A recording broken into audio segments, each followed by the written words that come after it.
Hi guys, welcome to this Microsoft project module. In this session, I want to talk about creating a repeating task along the same line.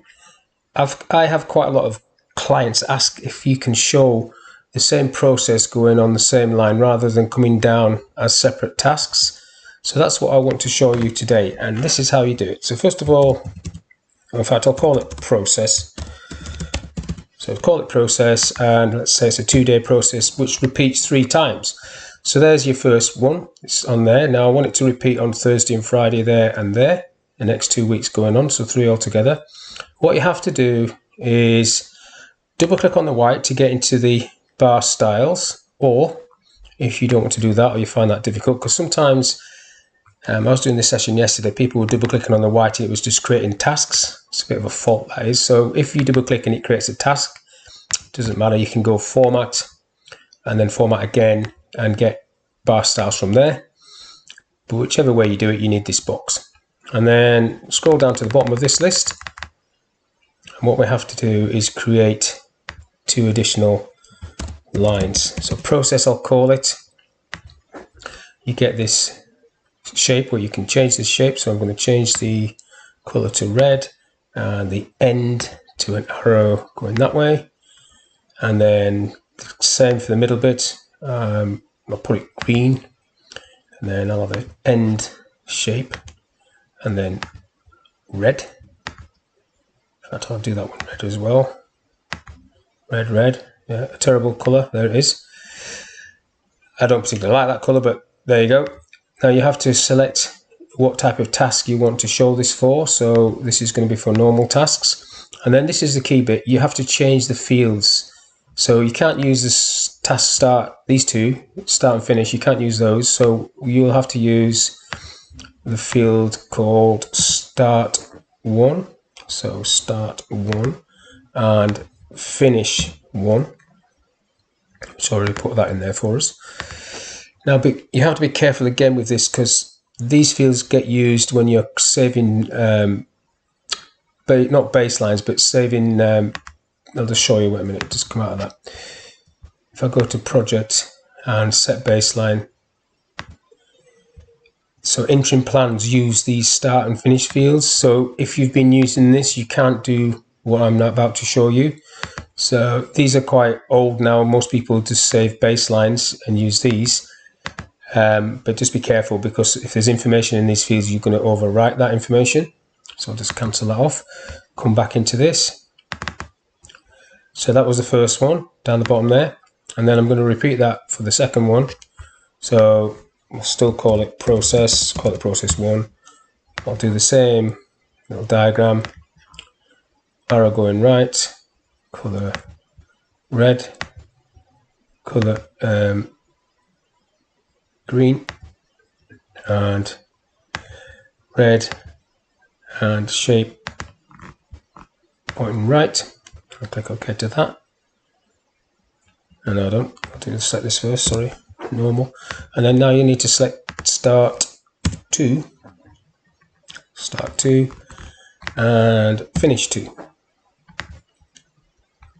So it's going to give you a separate set of data. Click OK to that. Now at the moment there's nothing there because we haven't actually done anything. We need to insert those columns. So insert column.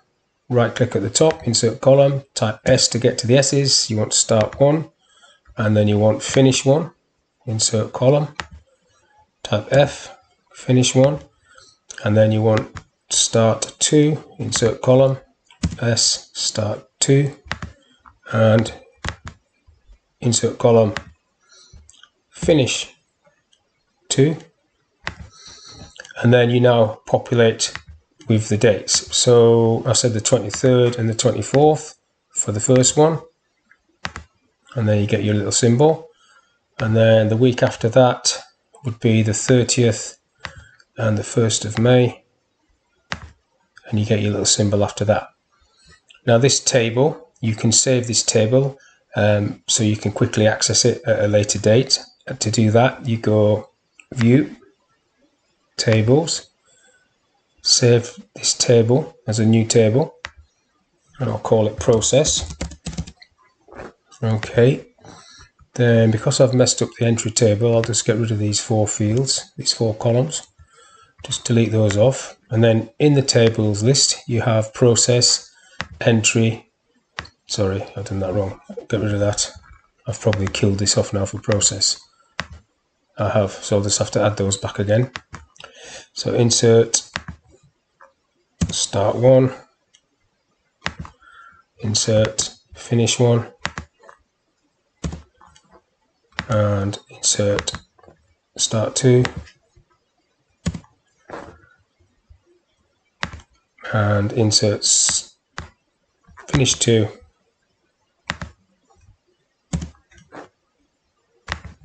like so. So that is the process table. Yep, so if I click on entry, entry's back to normal. Process is sitting up there and you can quickly click into it. So there's entry and then you've got process. So you need process to actually populate. If you've got other similar sort of tasks coming down there, you would need the process table on so you could fill in the relevant dates. And if you need more repeating tasks like that on the same line, you would have to create additional lines down here, and then you would need to insert the columns if you wanted more repeats.